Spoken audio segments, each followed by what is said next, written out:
Yun, welcome back ulit sa ating channel mga kaibon. So, ngayong araw naman is meron tayong bisita dito sa ating ibunan mga kaibon. So, kahit na wala na tayong kalapate, meron tayong nadagit na kalapate mga kaibon. Ayan o. So, hindi naman siya pumasok dito dahil nga sarado na yung ating loft mga kaibon. Kung matatandaan nyo nga, ginawa pa natin tong aviary. And then, binalik natin yung mga cage ngayon dahil nga kailangan natin ng pepesto ng mga cage. Kaya hindi naman siya makakapasok dyan mga kaibon. Ayan, o. So ang nangyari mga kaibon, nakita ko to kagabi mga kaibon. Nandito sa taas dito. Nandito sa taas nito mga kaibon. Bali nung pag-akyat ko ng gabi mga kaibon, napansin ko na lang may kalapate dito kaya hinuli natin. So baka kasi madali ng pusa pagka hindi natin nahuli dahil maraming umaakyat ng pusa dito sa ating pesto mga kaibon. Kaya nga lagi din natin sinisilip yung mga ibon natin pagkagabi dahil nga may mga nagtatambay na pusa dito mga kaibon. Ayan o, linarangan ko pa nga ito mga kaibon. Ayan o. Dahil nga umaakyat dyan mga kaibon, umaakyat dyan hindi nagtatambay pa dyan sa taas ng ating mga cage. Kaya nga minsan nabubulabog yung ating mga ibon dahil sa mga pusa. Kaya nga pagka may nakikita tayo talagang binabawalan natin mga kaibon para hindi magtambay dito. So ayun, bali hinuli nga natin para hindi madali ng pusa. Pero hindi naman natin yan pag-iinteresan mga kaibon. Bali papakawalan din natin ngayong araw mga kaibon. So blinag lang natin. Bali wala rin kasing sing-sing yung ibon kaya hindi natin masabi kung kaninong ibon to. Ayan o mga kaibon. No? So based sa itsura mukhang hen mga kaibon. So wala siyang sing-sing kaya hindi natin alam kung kanino galing to. Pero pinakain na natin mga kaibon and then pinainom. So ngayong araw din is i-release na natin siya mga kaibon. So medyo makulimlim pero kayang-kaya naman mga kaibon. Tumigil na yung ulan. So tignan natin kung makakauwi siya o babalik dito mga kaibon, pero malabo na sigurong bumalik dito. So ang pagkakalam ko kasi yung mga dating kalapate natin, so nag-alaga din tayo ng kalapate, pero lahat yun alam ko na singsingan ko mga kaibon kahit mga comring lang yun. Pero meron din ako mga ilan na ibon na walang singsing na galing sa tropa, pero hindi ako sure mga kaibon, pero tingin ko hindi sa akin to. Siguro naligaw lang talaga to mga kaibon. So, ang alam ko kasi talaga, yung mga dating mga kalapate ko, lahat may sing-sing.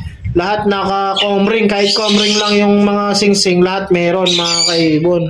Ayun, habang hindi umuulan, pakawalan na natin tong kalapate. So, kumain na to mga kaibon, pinakain na natin. And then, pinainom na rin natin. So, mukha nga siyang hen. Ayan o. So, medyo magandang ibon din. Ayan o, pearl eye. Ayan mga kaibon, no? Wait lang, ayaw mag-focus. Ayan, no? Pearl eye. Dito tayo sa labas. Bus tayo. So, medyo makalat dito sa ating ibunan ngayon. Ayan, no? Kasi umuulan-ulan nga and then malakas yung hangin. Pero lilinisin din natin yan pagka medyo wala ng ulan. Ayan, no? So, checkered siya mga kaibon na pearl eye. Ayan, no? Maganda rin, no? Ganda ng mata mga kaibon, no? Pero kahit na ganun, siyempre hindi naman natin to pag-iinteresan. So kahit na nahuli natin, ibabalik natin sa may-ari. Baka may naghihintay ng ibon na to.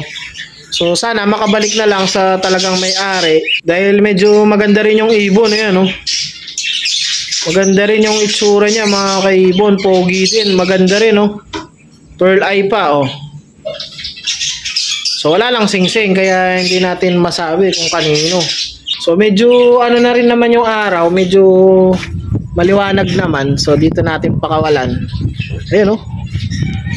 Release natin dito mga kaibon. So siguro dyan lang yan sa mga bata dito. Pero hindi natin sure. So release na natin dito mga kaibon oh. Ayan. Yun. Ipad. So pinakain natin yan, pinainom natin bago pinakawalan. So nasa bubong siya mga kaibon. Bali, hayaan na lang natin. Aalis din siguro yan.